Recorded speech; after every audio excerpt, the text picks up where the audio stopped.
Want to learn how to beat shot blockers at the rim? Use these 3 elite finishes in your game and have them guessing.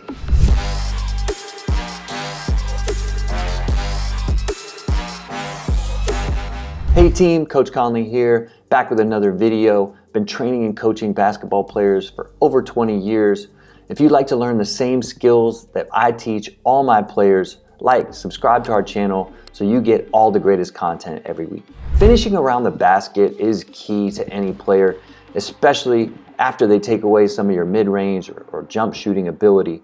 So how do you get to the basket and how do you finish at an elite level?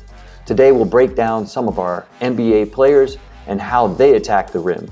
Today we're going to look at 3 key finishing moves that everybody should have in their bag. The first finish we're going to talk about is basically the up and under or double clutch.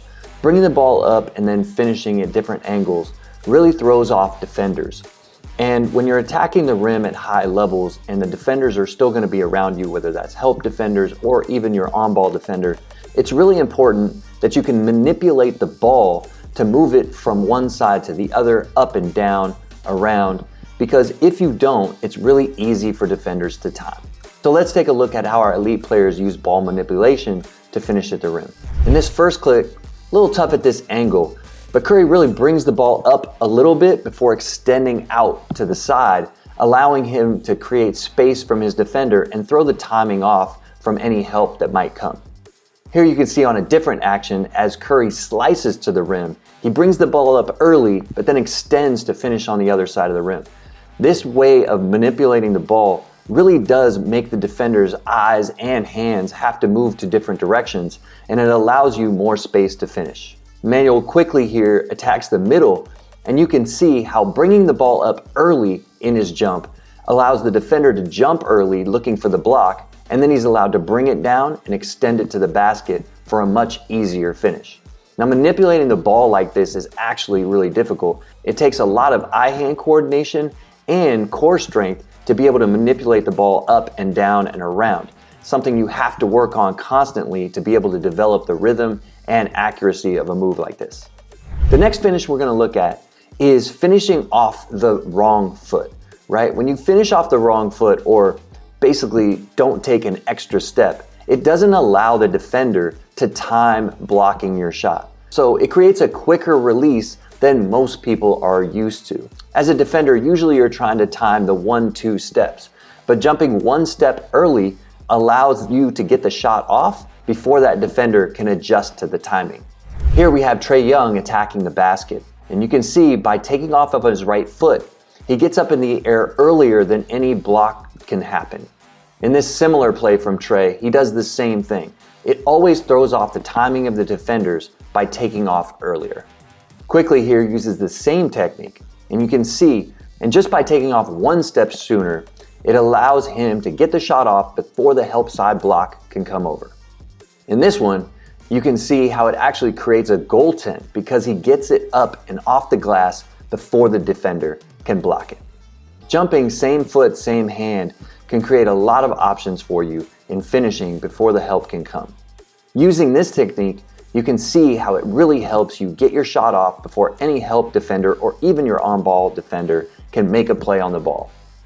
The last finish I want to talk about is the high arc finish. And this one is probably one of the most difficult because it takes a lot of touch to be able to drop the ball into the basket over tall defenders. It takes a tremendous amount of arc. To be able to do this, you have to spend a lot of time in the gym practicing. All these techniques obviously take some practice, but this one in particular, you have to have a lot of eye-hand coordination and touch and have to be able to change the arc of your normal shot, which usually for a lot of players can be difficult. It ends up too hard off the backboard or too short, not even getting to the rim. So many hours of practice go into a lot of these shots. Here you can see Curry attacks the middle of the floor. A defender is usually going to be right in the middle of the paint. Here it's Gordon, and Curry takes his time, stops a little short, and you can see how he puts a tremendous amount of arc on the shot. This allows him to get it over the shot blocker, giving him an opportunity to drop it in the basket. Trae Young uses a similar finish here over Mobley, and you can see by having a great arc on the shot, you can actually give it over the shot blocker, and being able to change your finish at the last second gives you a great opportunity to finish even over the best shot blockers. CJ McCollum uses the same technique here. You can see before that defender has a chance to block him, he gets the ball up really high, not allowing him to get any piece of the ball. Again, this technique is really difficult, and you should really spend a lot of practice time, even without blockers, to be able to do it. Most guys that can make this type of shot are good shooters from the perimeter and have great eye-hand coordination.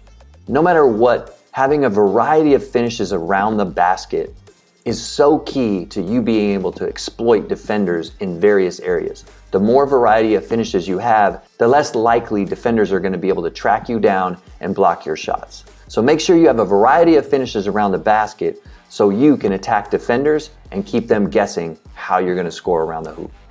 That's it for today's video. If you would like to train with me and get personalized feedback, check the link in the notes below and sign up for our program.